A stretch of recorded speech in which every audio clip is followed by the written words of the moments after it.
Hello. Hello, everyone. Welcome to our third lecture in the spring event series. Today, we have Laurel Schwulst. She is a designer, artist, writer, educator, and technologist. She is recognized for her experiential projects as worlds, her expanded writing practice, her creative direction leadership, her websites, her innovative learning materials and educational environments, and her ongoing collaborations. Her writing, published in venues including the New York Times, The Creative Independent, and Art in America, has taken the form of essays, perfume reviews, and interviews with other artists. For over a decade, she has taught award-winning design classes and workshops at universities including Yale and Princeton, and has presented internationally at cultural, academic, and internet-native institutions at venues including BBC Radio 4, RISD, University of Seoul, Google, and Wikipedia. Laurel currently lives in New York City, serves as director of the gift shop at Arena, a platform for networked curation, and is working towards a PBS of the internet. Everyone, let's welcome Laurel Schwulst.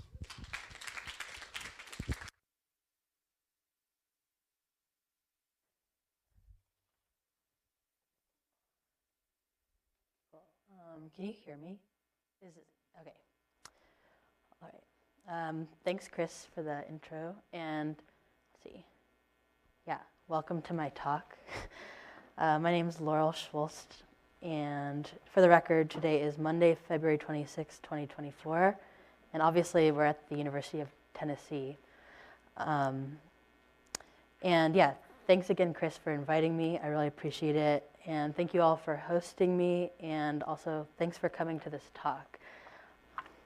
And yeah, it's my first time in Knoxville, so excited to be here. All right. So I've been using this drawing of a girl who looks like she's flying a kite, but it's actually a computer, for about like the past 9 months. And I think it's pretty representative of me in some ways, in the sense that I've been using computers for a long time, and I think I've been able to use them for so long and basically made a career out of using and designing for them is because I've had a lot of positive memories growing up using computers, and I even created my first websites as an elementary school student back in the 90s.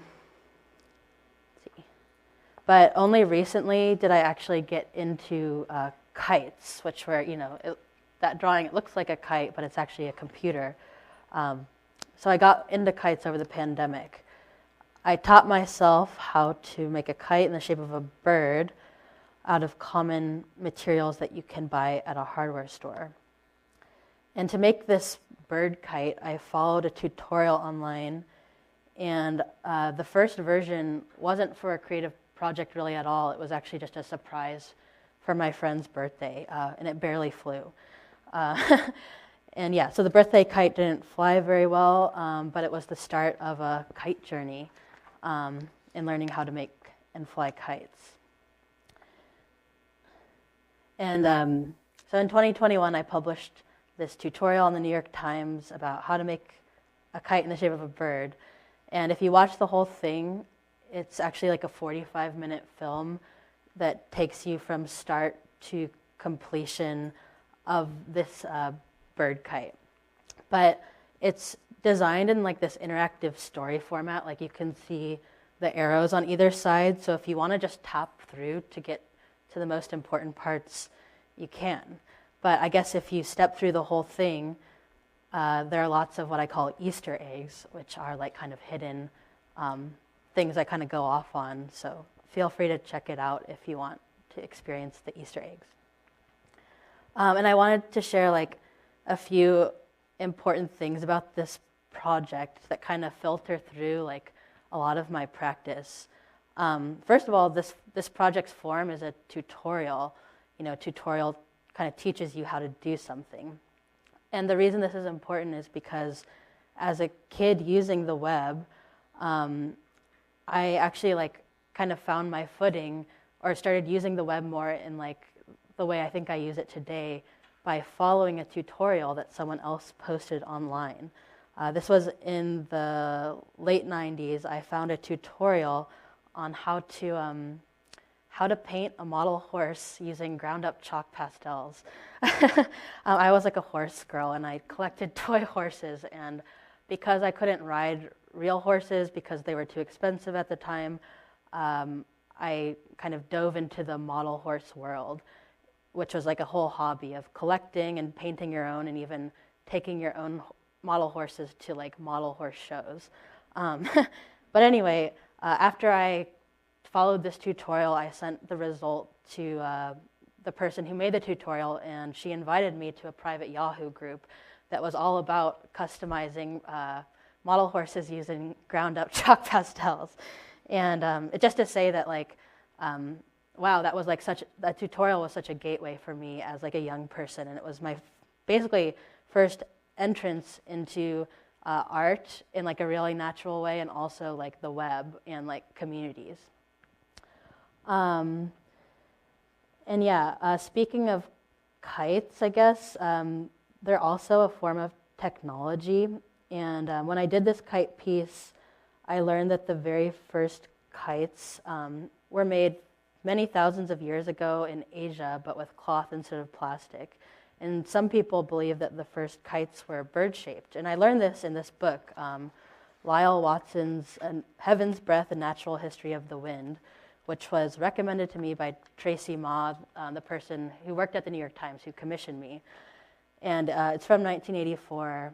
And Lyle Watson mentions there was a text from 4th century BC in China which credits the engineer Kung Shu Fan as the inventor of a wooden bird that flew for 3 days without descending. Okay, so I guess it was wood and cloth or something. I'm also just very indebted to websites on the internet that come up. Like this is like a history of human-powered transportation and a page on kites. And this is on princeton.edu, actually.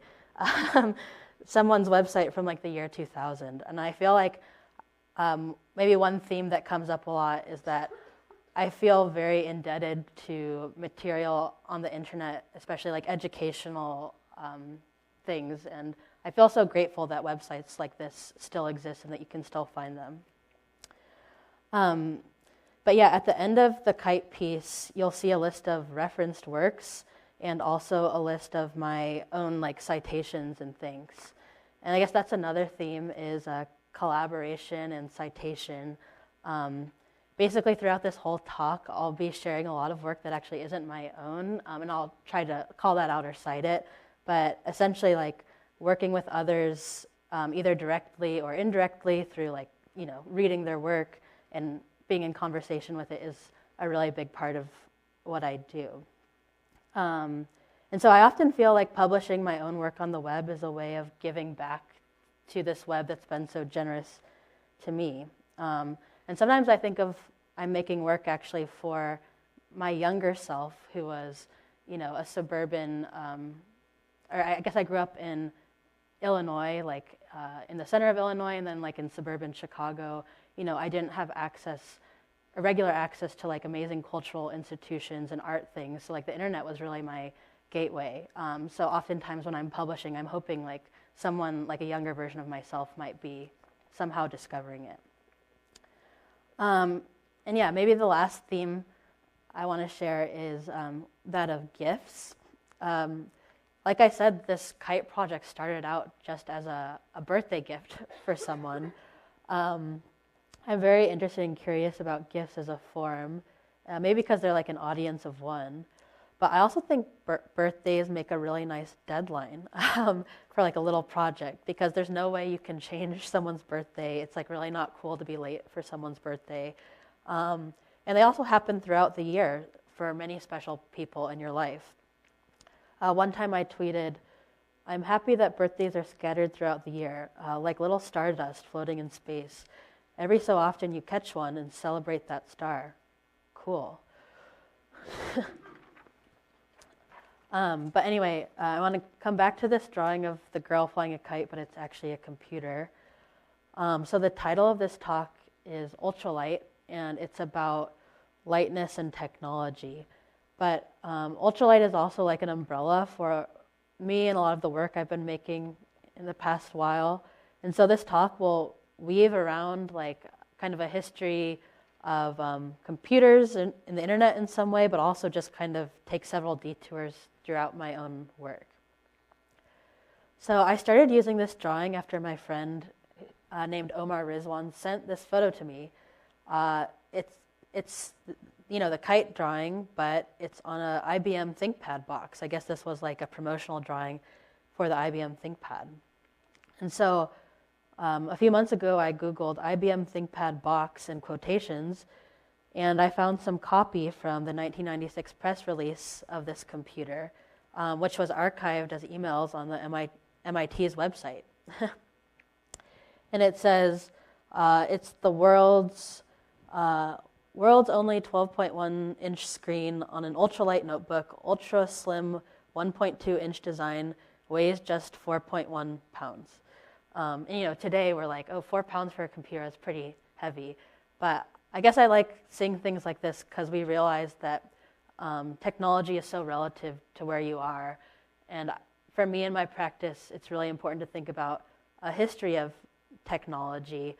We think of things like TikTok and Instagram as like pretty like trash meat. I don't know, not everyone, but I guess they're great in some ways, but they definitely maybe not good. But then when you look back in time, you realize that like something I like to show in my class are these poems from the 12th century that are about how books and poems are really terrible if you're like in a Zen mindfulness tradition because they take you away from being present and mindful. So just have in mind that like technology is always relative to where you are. And we think of books as really nutritious usually, but there was a time when people were really like scared of books because they were new. Anyway, again, it's called ultralight, and the word ultralight simply means extremely lightweight. In the physical realm, examples include planes and kites. And some kites are so lightweight that they can fly indoors, while some planes are so lightweight they've earned the title microlight. I think this is like a microlight. This is Patrick Tan, who's flying an ultralight kite that can fly indoors called the iFlight. There's also a subreddit called Ultralight, which is about ultralight backpacking equipment. So you want to take really lightweight stuff so you don't have a super burdened journey. But I feel like it's always a balance because you don't want to take too few stuff that you're like really uncomfortable or like too fragile stuff so it like breaks. So it's always like a balance, I think. But a big question is, what does ultralight mean for technology in the internet? At first, maybe ideas around lightness or heaviness don't make any sense because ethereal technology metaphors like the cloud often like downplay or hide physical infrastructure. And there's a lot of mystery about specifically like what the internet is. This is a project by Noah Veltman who compiled early patent drawings of the internet, and you can see it's depicted as like a blob, like a brain, an explosion, a web. And so it's kind of clear from the beginning people didn't really know what it was, didn't know how to like symbolize it. But in reality, the internet is a physical thing, connected globally by underwater submarine cables and served from data centers containing many computers worldwide. These are some laying submarine cables for the internet. This is, when you Google data center, this is what comes up. So here's some cool data centers. And here's a data center in Knoxville called 10 Hats. It looks like this from the outside, and this is what it looks like on the inside. And there's actually a video online you can watch, like that's a tour of it if you're curious. It's actually not that far away from here. And I read that actually 10 Hats is one of America's most secure data centers. Oh yeah, it's by Morningside Park if you want to visit. And I rode past the AT&T building multiple times, which has no windows, and people say probably contains lots of computers. But yeah, you know, it's hard to it's important to remember that our phones are made from, like, if you grind them up, it will become sand. Like, our phones are made from rocks, and all computing is actually physical computing. You know, a Netflix binge does create heat for computers. So last year, I teach at Princeton in the spring, and teach like a web class within the art department there, the visual arts department. We read this book by Ingrid Burrington called Networks of New York, an illustrated field guide to internet infrastructure. And we read this because I invited this artist named Alex Wolf to collaborate on a walking tour of the internet in New York. So we took my class on a field trip to New York, and basically we're looking for the internet in New York. Ingrid Burrington says in her book, metaphors like the cloud can be useful teaching tools, but when all that people know about the internet are metaphors, it tends to make their understanding of it more clouded, not less. And so in her book, she kind of describes that you should start to look at manhole covers in different ways because they're actually all based on different utility companies, and then this kind of spray painting has its own code and language that's all about like what's underneath and like the cables that connect things. And once we were done with our walking tour of the internet, we published it online. It's at walkingtheinter.net. We have /NYC and /Princeton. And we made this little plaque and drilled it into Princeton at a few places. So it was kind of fun to play with. A website seems so ephemeral, but when you actually make a silver plaque and drill it in, maybe there's some commitment there. In her piece called The Internet's Back to the Land Movement, Becca Abbey wrote, there is no cloud, it's just someone else's computer. And that someone else is likely Amazon, Google, Facebook, or Apple, whose data centers use real resources and take up acres of space around the globe. Obviously, this is like a little playful, but there is like truth behind this.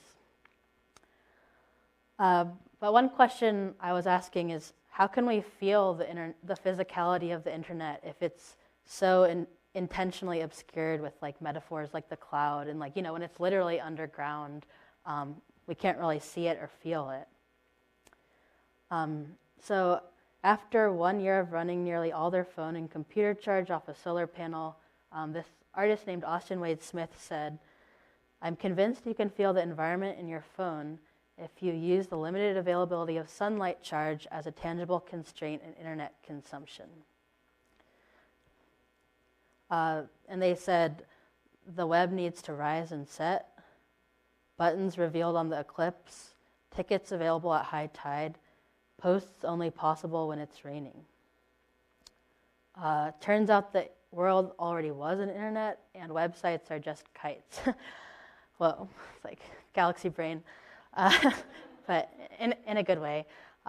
And Austin is a really good friend and artist who has a practice in making kites and was totally instrumental in teaching me how to tie a square knot when I was learning how to make my own kite for the New York Times tutorial. But yeah, websites, which can make up some of the internet, can also be lightweight. And this is the world's first website, which launched in this form around the year 1994. And it's funny because this website describes itself. It describes the World Wide Web. And this was a point when the web was all text and no images. And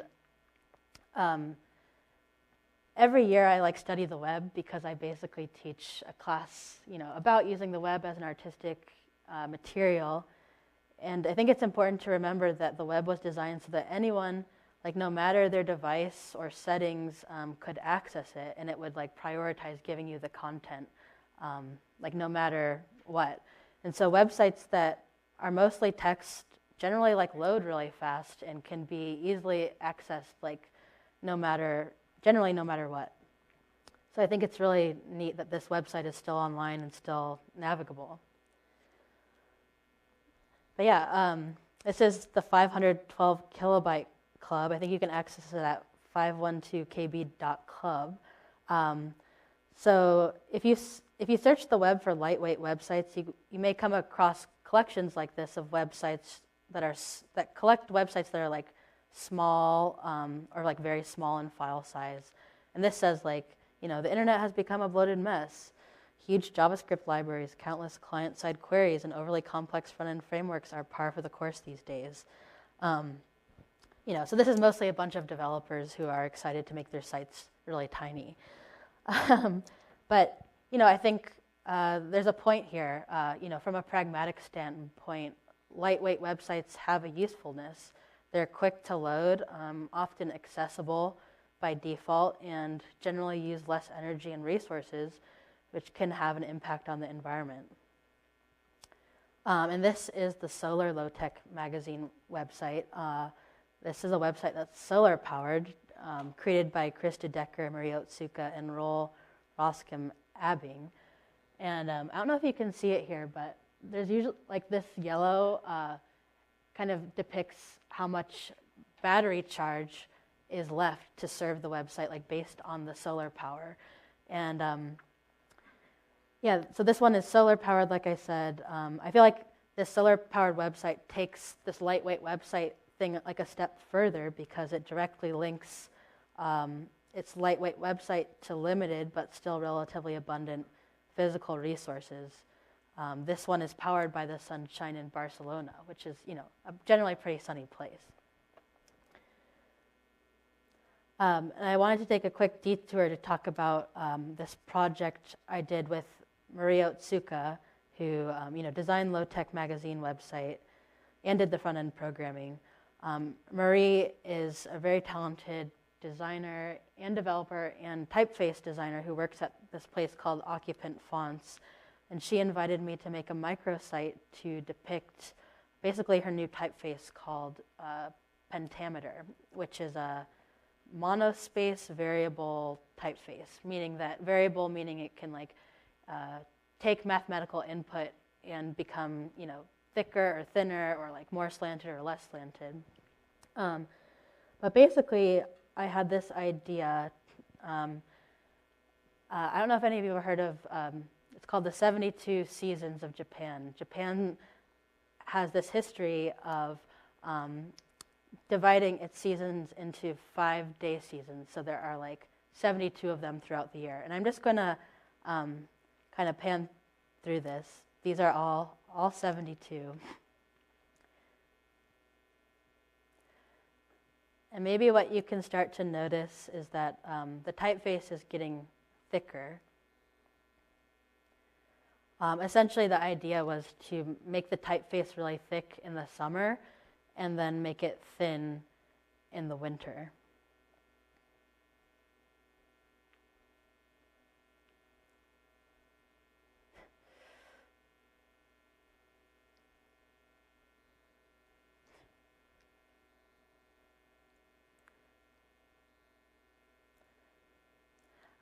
So there's 72 of these, and we made a website. You can go to that pentad.world, and it basically shows, because websites are amazing, they can change, they can be dynamic.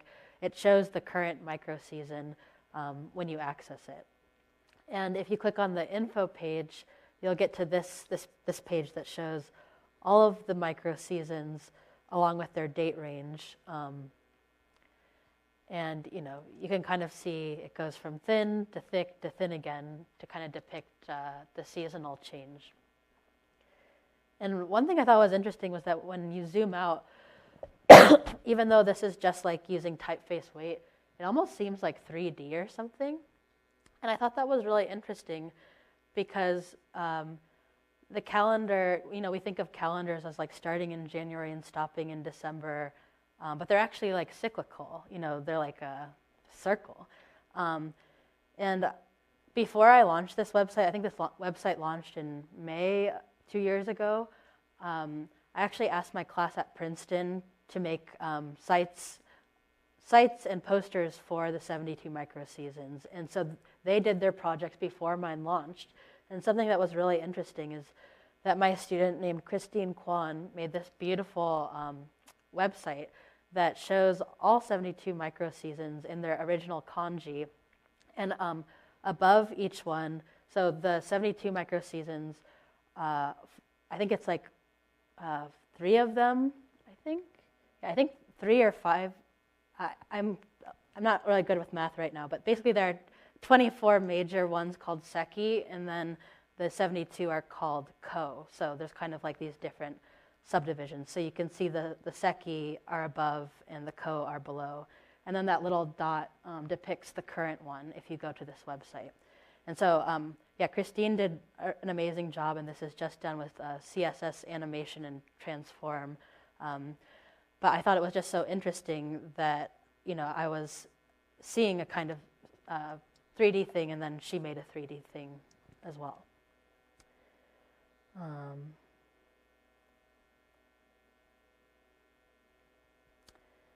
But going back to websites for a second, I think websites can be lightweight in multiple ways. Maybe another way is like a more metaphorical way, which I would say is about maybe seeing the world in a new way, like this, I think, professor who has a page about a mathematically correct breakfast.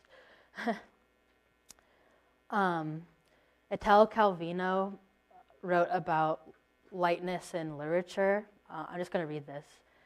He said, "Whenever humanity seems condemned to heaviness, I think I should fly like Perseus into a different space. I don't mean escaping into dreams or into the irrational. I mean that I have to change my approach, look at the world from a different perspective, with a different logic, and with fresh methods of cognition and verification. The images of lightness that I seek should not fade away like dreams dissolved by the realities of present and future."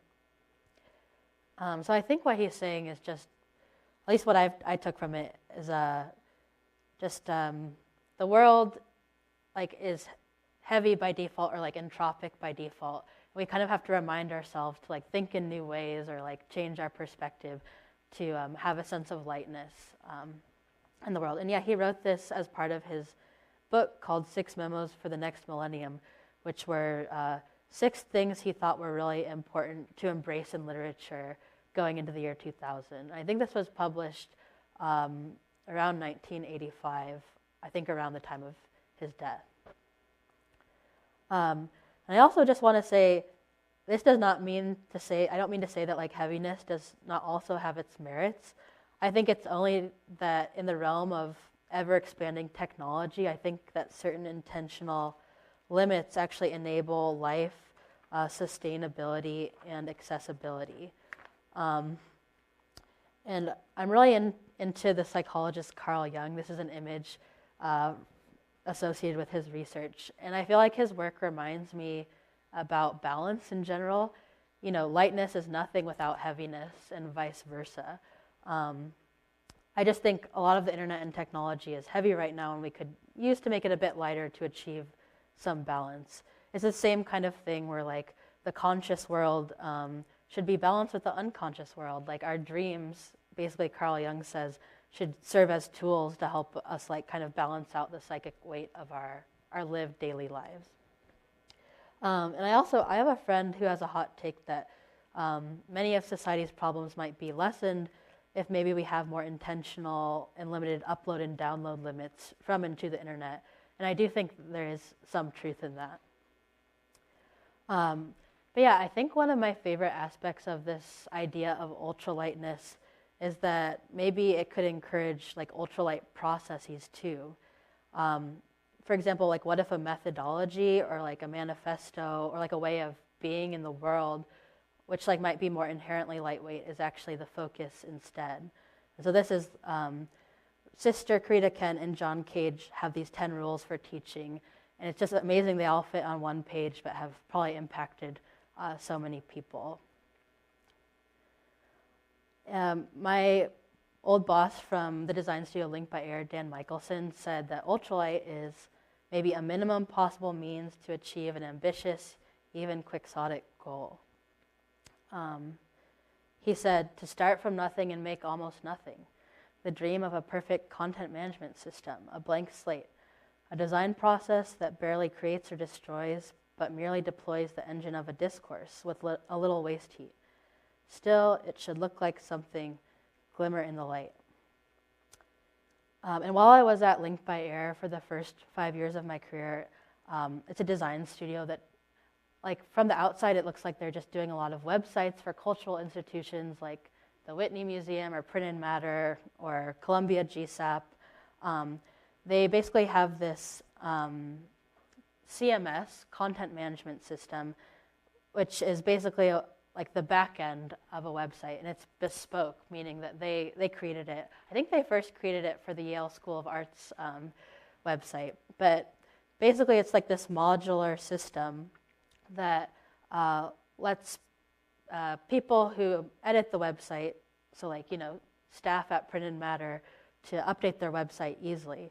And it's modular in the sense that essentially what Link by Air does is design a kit of parts that then Print and Matter can like kind of put in different orders. And so here you're seeing like, I just added a text module and an image module, and then I think I'm going to publish it. And yeah, here it is. And then I can edit it after that and add other modules.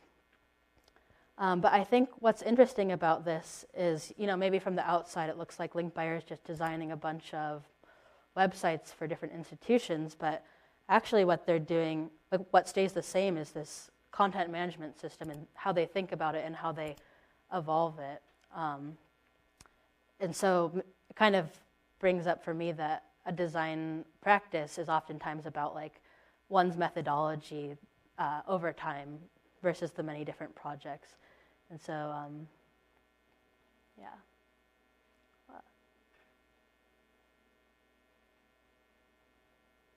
Uh-oh. I think I maybe broke something.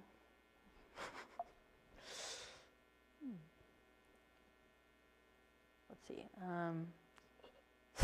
Sorry. I think my computer's I had two not ultralight.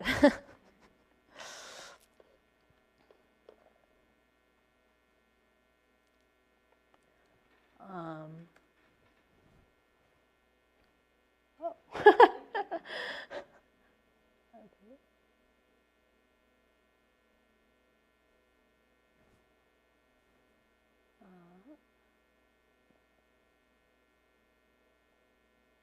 Oh, okay.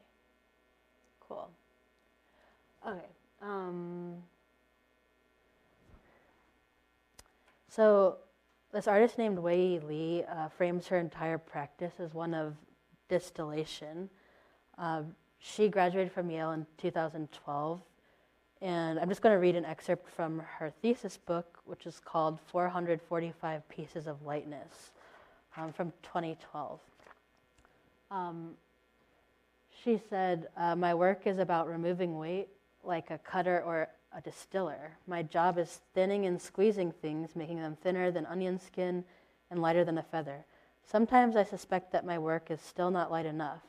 A pixel on a screen or a point on paper might still not be light enough.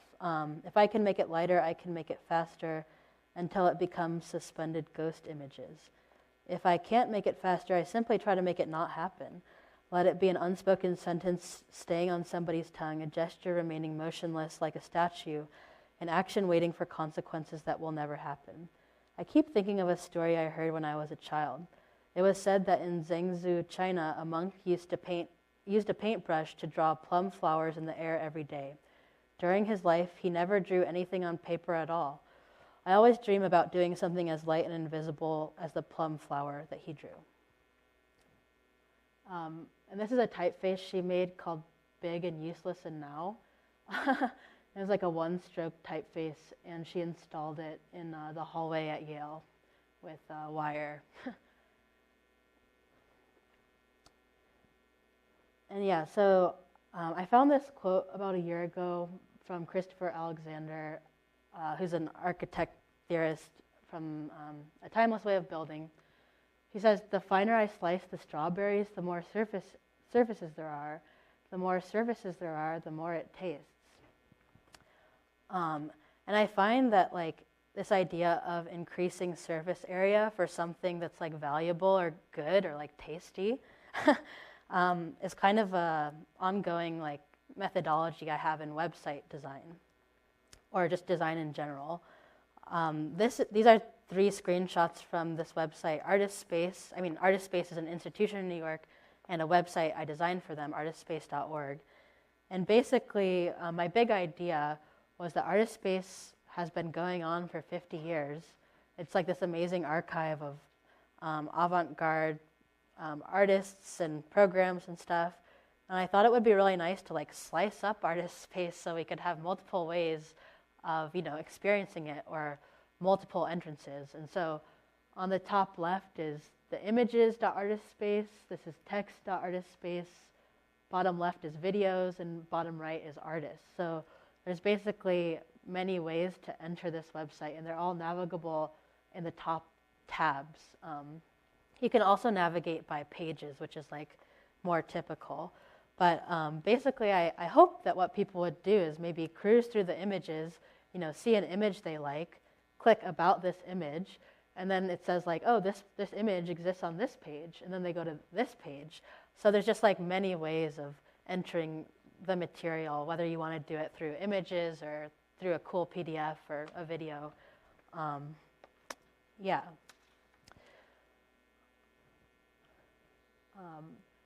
This sort of thinking, so after I did Artist Space's website, it was also very interested in accessibility, and we did this thing called exposed alt text. And what you see down here, animating a little bit, is some alt text of this image. And alt text, if you don't know, is a written description of an image so that when it's posted online, people who are blind or have some kind of visual learning disability can actually understand the image.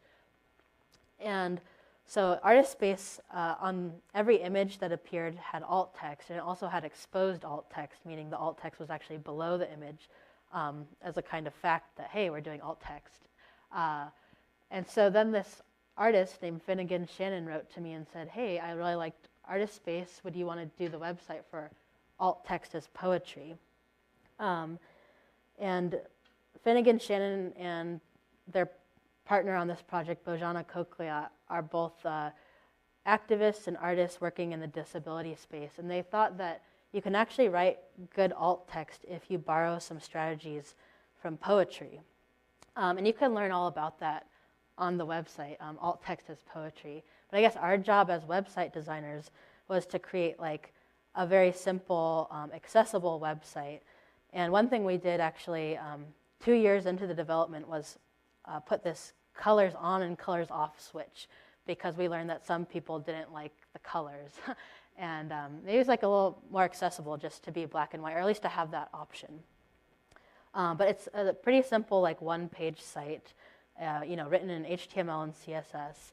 And one thing I really love about working with clients, or also working with different collaborators, is like learning things from their practice. And one of the big things that Finnegan told me is basically that a really important part of accessibility is just making things available in different formats.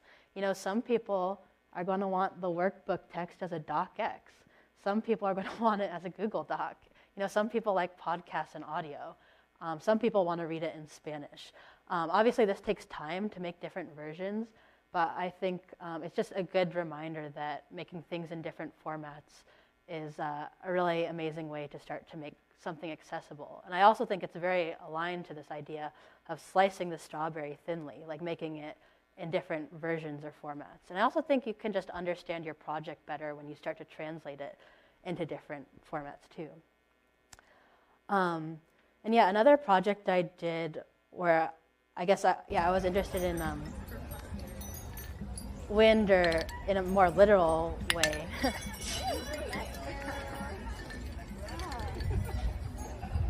I hosted a wind chime festival.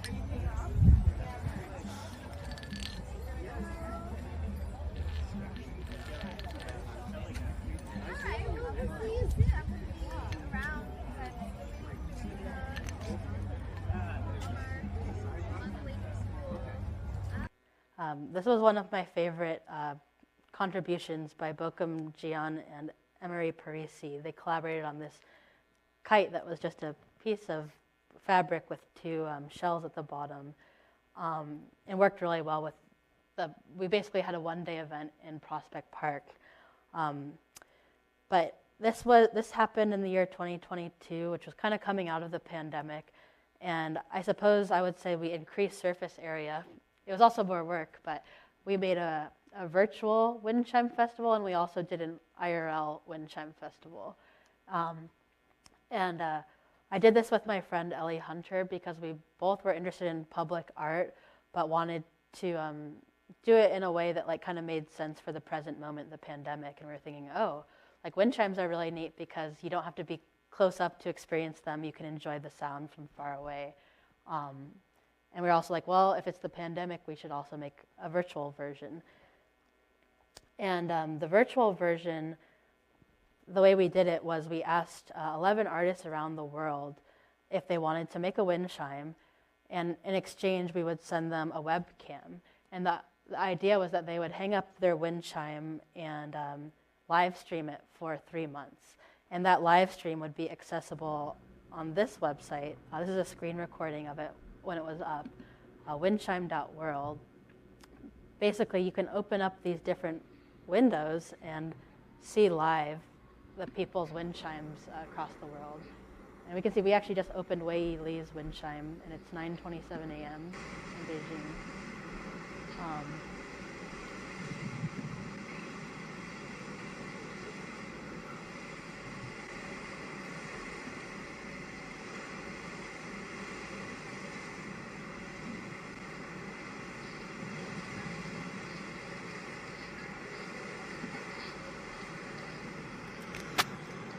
What's kind of cool, I thought, is that obviously each wind chime is its own instrument, but this website is also kind of an instrument where I'm opening up different feeds, and each one is kind of like its own note.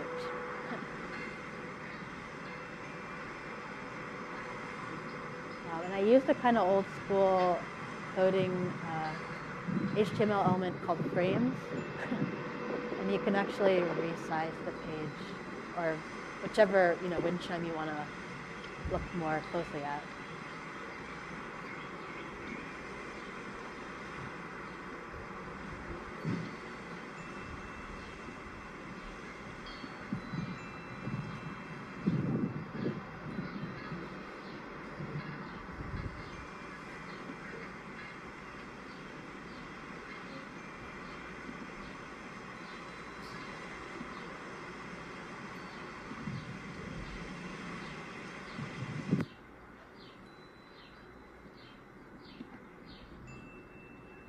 This one in the bottom left by Mark Beasley doesn't look like a wind chime, but it kind of is. Mark is a creative programmer and basically made a browser extension that creates a wind chime sound depending on network traffic. So if it's a website that's loading a lot of resources, it makes like a huge sound. If it's like a very ultralight website, it makes a very like quiet sound. And I actually hosted a conversation with Mark in his live stream. So this is quite unique. At 6 p.m., you had to go to the bottom left of the website to experience this conversation. We were basically in Mark's backyard in San Pedro, California, with a website superimposed, and kind of had a conversation And then I think moved to like Python and was just about it. taking up all these languages and making things. And I think because of that, as soon as I graduated, I started like making websites for like friends and people, um, like freelancing. And then, yeah, I got like a job kind of a bit. I think it's like maybe four of the artists we had send us 6 10-minute videos taken at.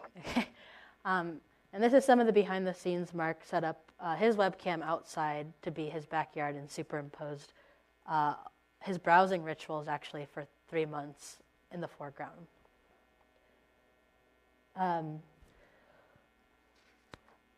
Yeah, but actually I wanted to say that many of my favorite projects, like Perfume Area, which is a perfume review project, start with what I call a generous format or like an ultralight program.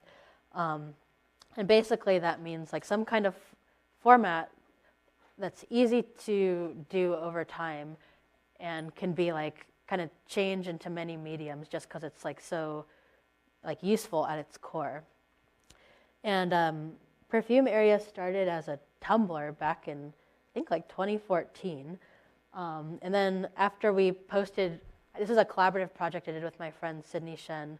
We posted reviews for 2 years, and then eventually our friend Kayla Knoll, who runs Ambient Works of Press, asked us to publish our reviews in a book. So this is like an example of one of our reviews.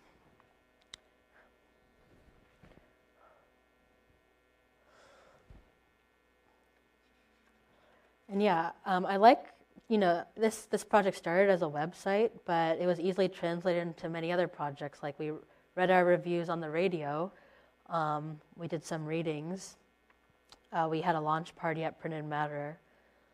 We printed our reviews on silk handkerchiefs for like marketing for this fashion company. Our review was like rendered into a video by artist Damon Zacconi.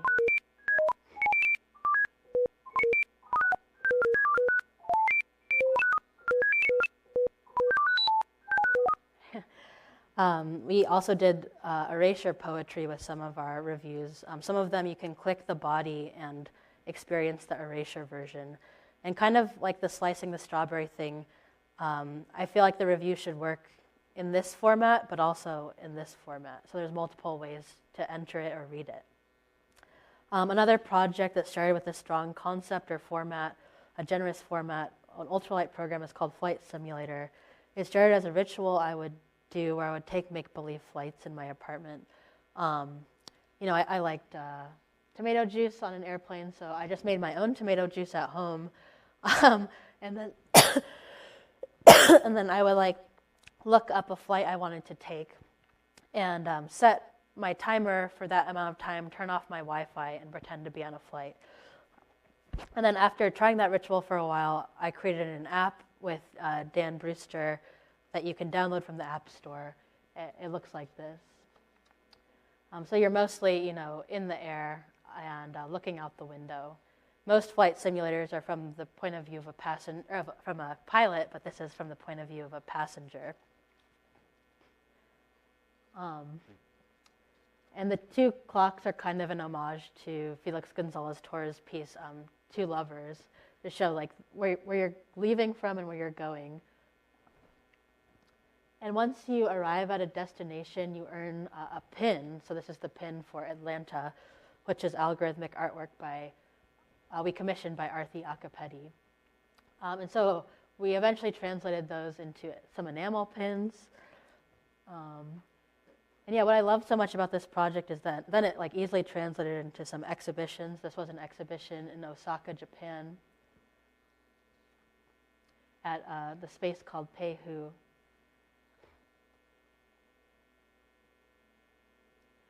And maybe you noticed here that there's a book here. So this exhibition was kind of funny. It was called Airbnb Flight Simulator Room. So it was an Airbnb in the style of Flight Simulator. And so I was thinking to be rented out after the exhibition. And I thought, oh, well, Airbnbs usually have guidebooks. The guidebooks are usually about what to do in the surrounding area. But I thought this book would be about ways to pass time inside, because you're just taking imaginary flights. So it's called Ways to Pass Time Inside This Room.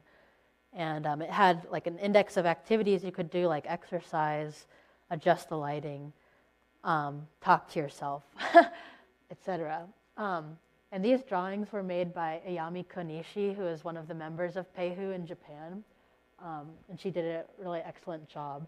And the reviews I actually co-wrote with my friend named Webb Allen. And then it was translated into Japanese by another Peihu member named Pal.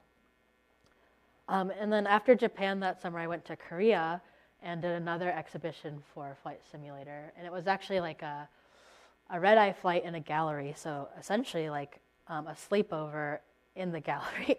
And we also had clocks, and we printed, we made a commemorative pin for, this is Seoul's airport, ICN. There's some people, sleeping on the flight.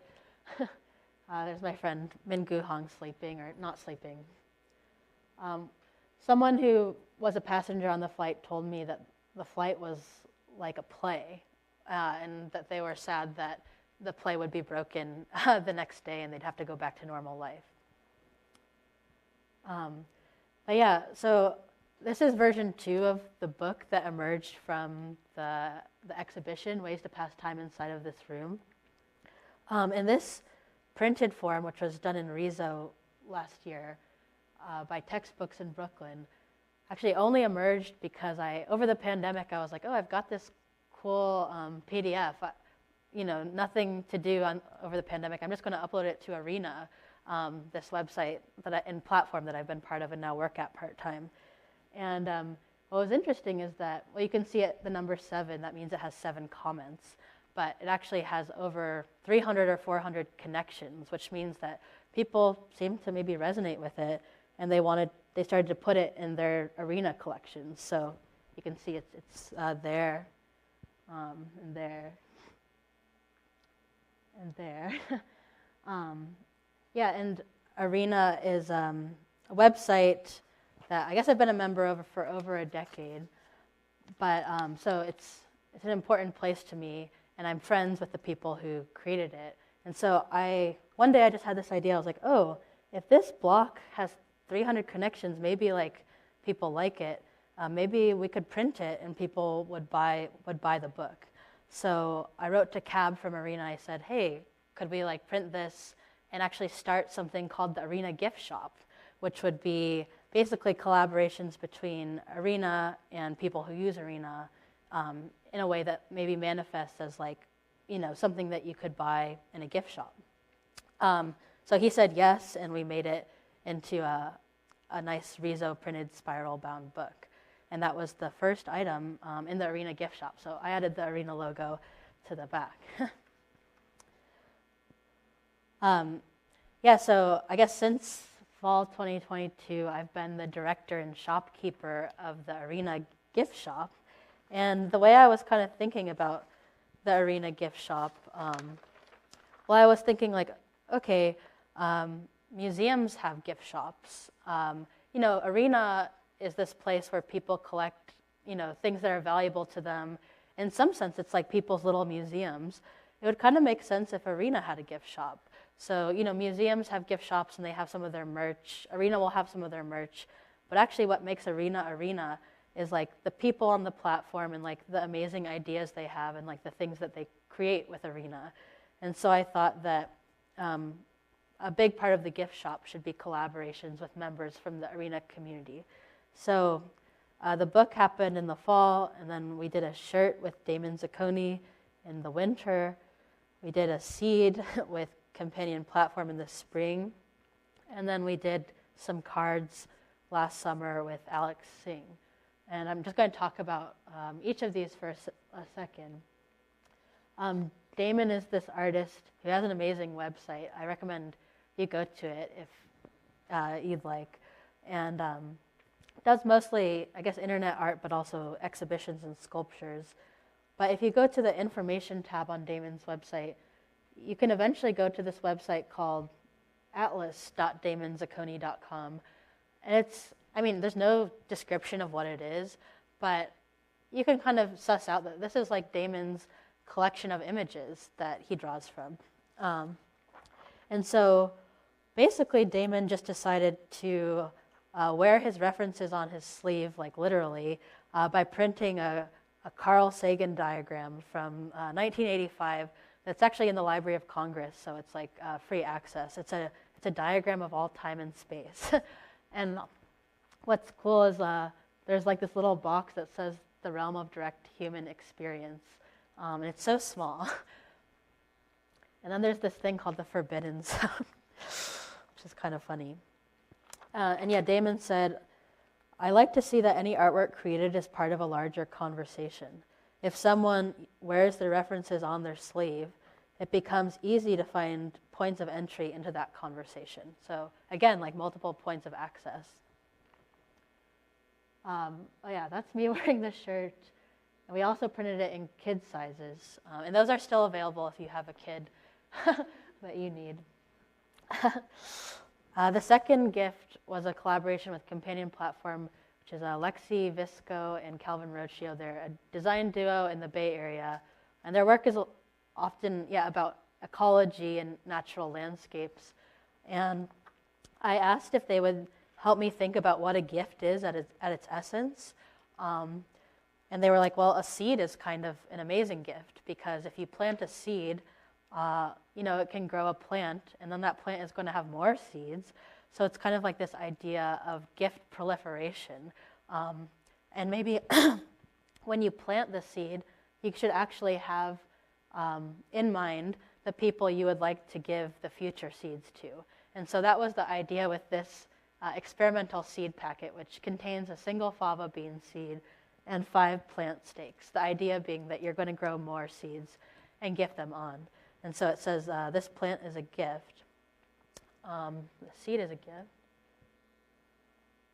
And so yeah, when you plant it, you can put it in the ground. And there's actually an Arena channel URL on there. I'll tell you about that in a second. And the Companion Platform was really interested in the seed packet as a maximalist space of design. Like how much can you put on this very small space? And they were really inspired by the work of Robin Wall Kimmerer, and have a quote from Robin on the front. And you can see they really packed a lot into this small space, but they kind of talk about this idea of gift alchemy on the back.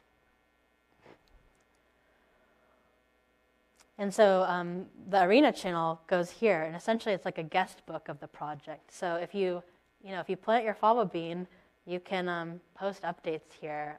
And so essentially, like, this is a gift shop item, but it's also kind of like a collaborative art project of growing fava bean seed. And it's spring, so feel free, let me know if you want a fava bean seed. I can probably hook you up. All right, and then the last gift we did this past year was Alex Singh and co-contributors. So I'm just going to read these. Reading a book that puts you to sleep. Hearing the first cricket song of summer. Introducing 2 of your friends to one another and witnessing their own friendship blossom. Looking up at a tall tree and seeing it moving slowly. Noticing someone you haven't seen in a while gracefully aging. Finding something special on the ground. So this project is called A Catalog of Simple Pleasures. And it says, it's a crowdsourced collection of life's small joys. And so this began as an Arena channel in 2018. And basically, it's what's called an open channel, meaning that anyone can add to it. And so Alex Singh started it. And if you look here, there's 1,491 followers, which makes it a very very popular Arena channel, very canonical in a sense. And so it just felt really easeful to want to publish this. And so it was quite fun to go through all of the simple pleasures and kind of decide which one become cards. There's only 52 in the pack. And so, we made it, we called it an unbound book. It's a deck of cards.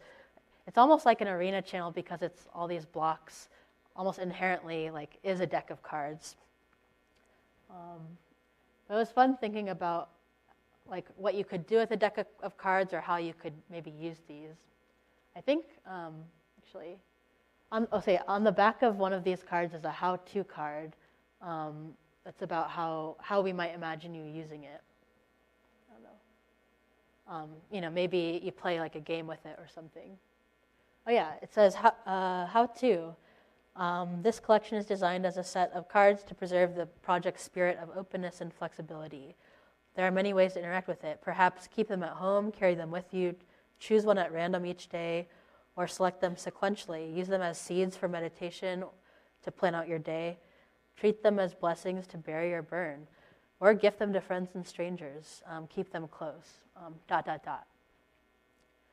And then, yeah, one thing that's been really nice about the gift shop is that every time we do an item, we also publish a conversation with the person who created it.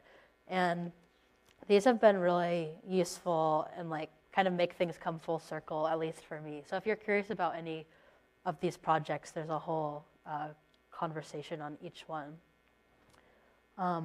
One thing I actually really liked that Alex Singh said is that he said, we were being guided by the channel itself. The arena channel, has an easefulness to it. The card format speaks to the conciseness of the simple pleasures themselves and the architecture of arena. It's like a physical mirror to how arena works. It's blocks which can be rearranged and reconfigured. And yeah, I want to like go back to lightness for a second, or ultralightness, and say that I taught this workshop called Ultralight in winter 2024, which I guess is now. It was in January, and this was for my project called Fruitful School, which I've done since 2020 with my friend John. John Provencher did another workshop called NPC Artist, which was about generative art. And this was just a 3-week workshop. I guess it's been really nice to kind of design our own class or like learning institution in a way. We taught on Sundays so that people with jobs could do it if they wanted to. And one thing, I guess going back to like what I think unites my practice is I really like collaborating or like learning with others, and I was able to invite Maria Otsuka into my class, you know, who designed the Solar Low Tech magazine website, and she did a lecture on websites that change over time or like go down depending on the weather or go up depending on the day. And then I also invited Benjamin Earl to lead a ultralight computer workshop, which was a physical computing workshop where we like took this little ESP32 module and put a website on it. And it was so small that you can only put a website that's under 1 megabyte on it. And essentially, it was a local website because you could connect it to the a Wi-Fi network. And when you go on the Wi-Fi network, it pulls up your website. And so this was from Marie's workshop. She made a simple website like, is it time for Fruitful School? And if it was, it would show you fruit. And if it wasn't, it would show you nothing. But this demo was really nice to kind of teach people how to do JavaScript in time. And then Ben, you know, did this ultralight computer workshop, and it was really fun to see like what ideas kind of come about when you actually limit yourself to, for example, a website that's in a specific place. He has this methodology called coding in situ, which is all about how to make like a website that like responds to place in a natural way. Maybe you make the website actually like in the place that it's about.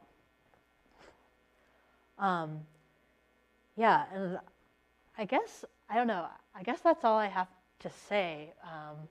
But maybe I just wanted to end with these kites. One thing that's been nice about making the kite project is that I've been doing some kite workshops. And so this is from Dia Beacon. I did a workshop with teenagers on how to make kites.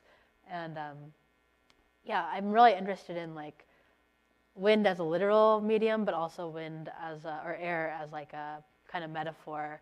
And the internet, I feel like, is full of winds, you know, full of like invisible forces. And I feel like it's just really important to pay attention to the invisible, especially when it comes to the internet and technology. Yeah, well, thank you so much.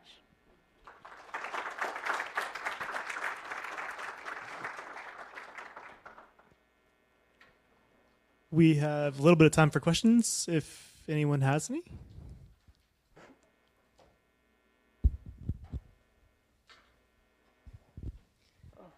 There was the part in your lecture where you said it was okay to like heavy things, and there are some architects in the audience, and I would not presume to speak for them, but it does strike me that architects are really invested in the heavy and can take otherwise light things or moderately weighted things and make them very heavy in terms of projects and collaborations and in terms of buildings. Like we really are in tune with weight, let's say. And that got me to thinking about an architectural term called brutalism. And I was delighted to learn that graphic designers also use the term brutalism. And it does seem that brutalist web-based design is very much in the same conversation in some ways, but doing something very different. There's a certain sensibility, but it's almost never whimsical or funny. But there are some sensibilities about like what systemically happens is what you're going to see, and what you're going to see is that system. Can you take it from there and talk about your affinity or distinction from the world of brutalism? Yeah, just thinking. I mean, to me, brutalism is about exposing the raw element or like getting close to the infrastructure. And yeah, I would say that's like generally pretty accurate. I think it's because I really like what the web was made for and want to kind of see that shine. And so oftentimes I'm like, well, it's already good as it is, so let's just show that. I mean, of course, there's like different contexts where you want to design something or like, have some style on it for different audiences. Like, my parents don't really like old school websites. They like need big buttons. And, I think there's like a time and place for that for sure. Or like, the New York City subway machine just needs to have big buttons. On the Alt Text as Poetry website, even though it might look like web brutalism, it still has big buttons and it's still very clear, I think. So I feel like it's kind of like a spectrum. But yeah, one of my favorite, I guess when you think about web brutalism, something I think about are like works of internet art. Maybe I could pull one up, like Olia Leolina's work. Let's see. Olia Leolina's Summer. I don't know if you've seen this piece. So it says, I would like to thank all these people. And you click on them. Let's see.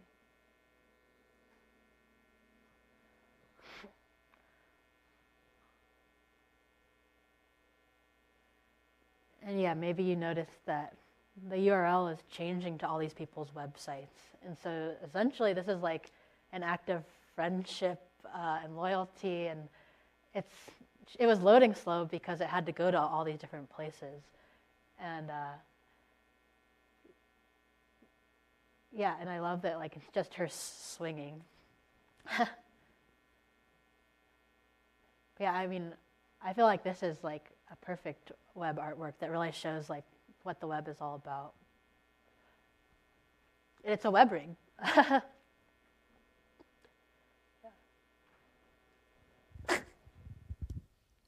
Hi. Hey. Thanks so much for your presentation. It was really refreshing, and your work is really awesome and inspiring. I love that you are always showing references to the folks you're collaborating with, and it's very cool. So I have a question. Yeah. I'm curious about the kind of relationship between the idea and even just the like logics of lightness, right? And its connection and maybe differences from the word optimization. So I think there's a lot of talk around optimization, just generally, even within our own lives, right? Life hacks and all of that. And I like the idea of trying to live lighter and to work in a lighter way and to operate lightly. And I am curious, like maybe if you're thinking about those differences. Could you say a little more, like what you mean by optimization? Sure. Yeah.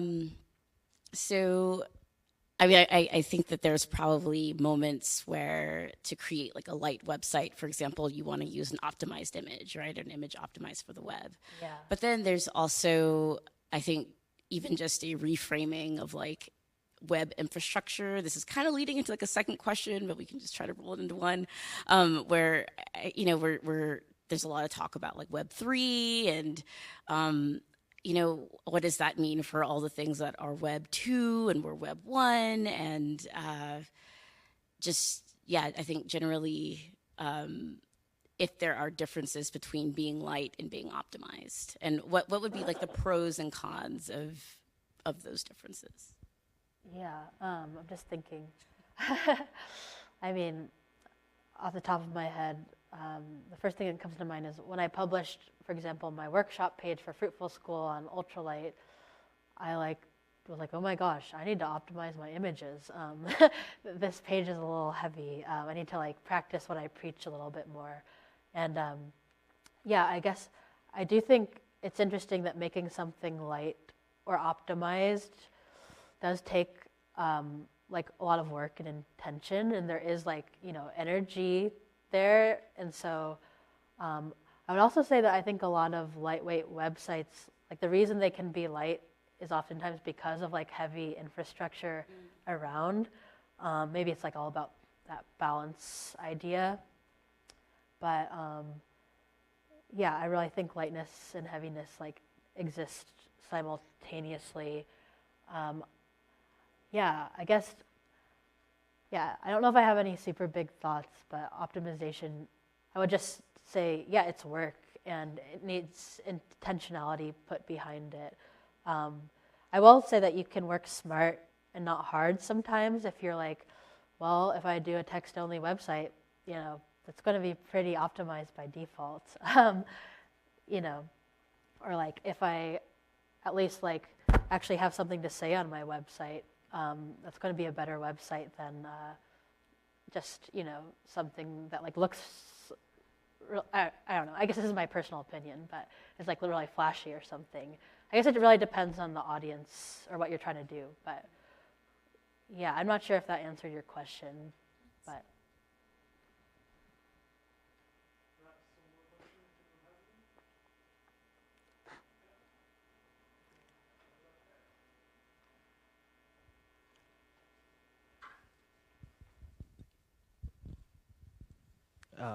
Hi.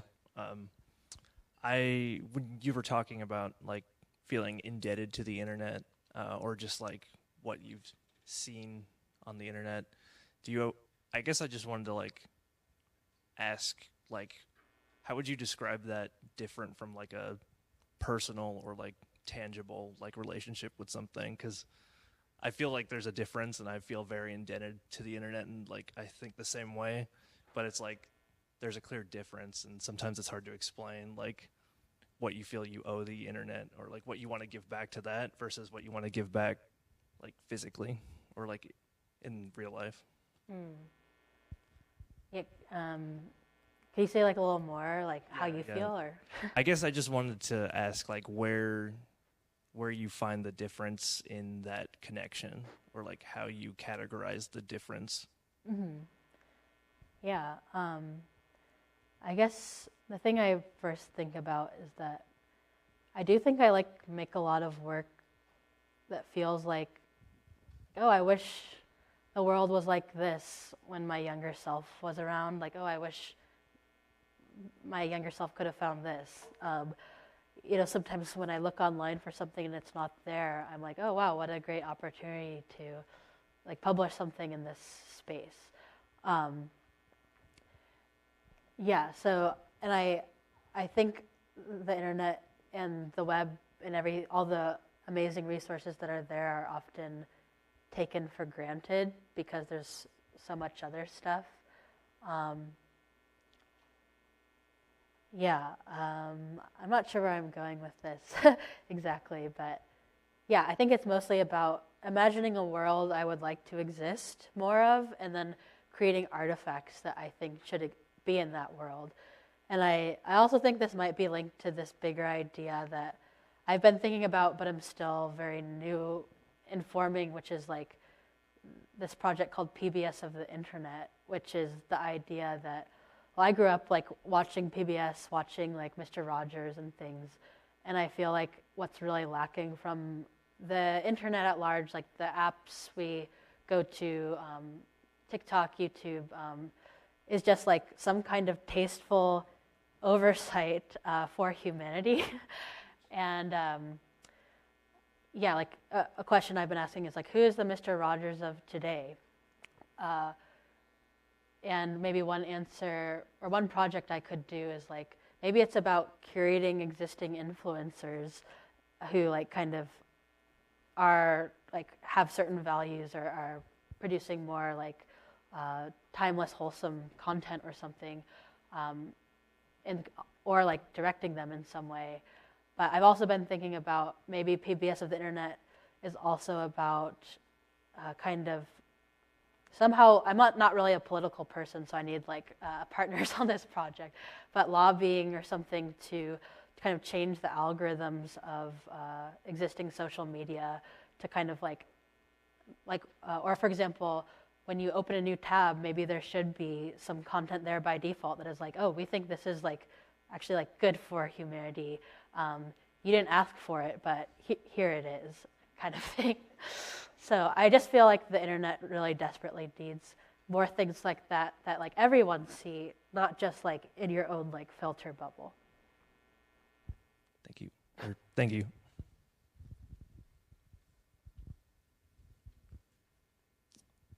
Does anyone have any other questions? Or okay, thank you so much, Laurel. Yeah, thank you all.